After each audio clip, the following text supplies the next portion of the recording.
Hello and happy Wednesday, May 6th. Welcome to another exciting edition of Rate Desk. I'm your host, Michael Thomas, here to talk about multifamily interest rates, among other news. Jumping into the markets, the star today is Nasdaq. They are up and on track to be at a 2-month high.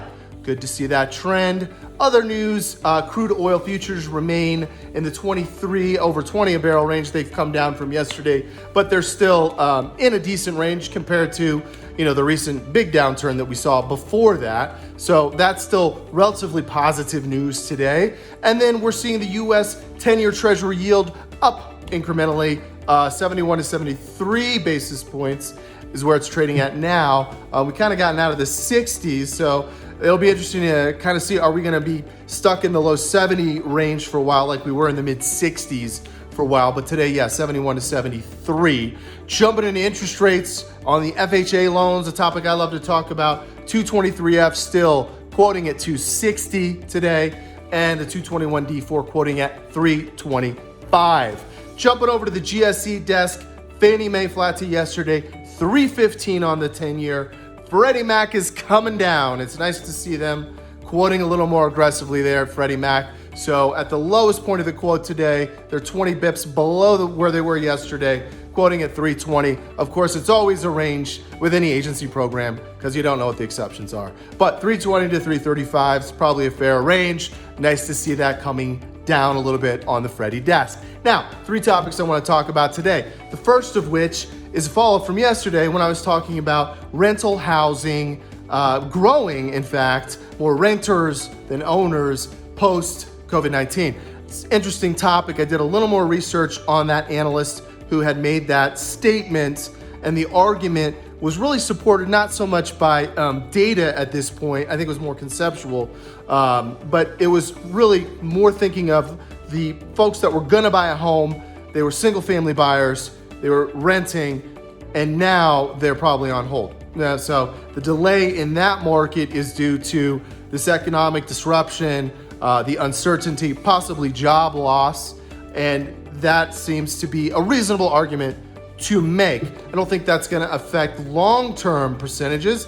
Of course, you never know. So if I get more data around that, I'll certainly pop that into a future episode. Now, I want to talk about the shape of the recovery. This is a hot topic among economists, bankers, and lenders. And so I like to give it a headline of, it's not U, it's V.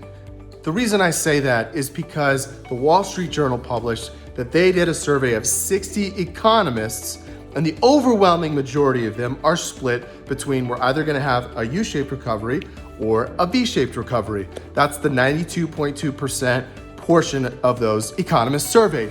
Look, either of those are fine with me. They're certainly better than a double dip recovery, double dip recession like a W-shaped, or an L-shape, which is sort of the long, slow crawl out of the economic doldrums.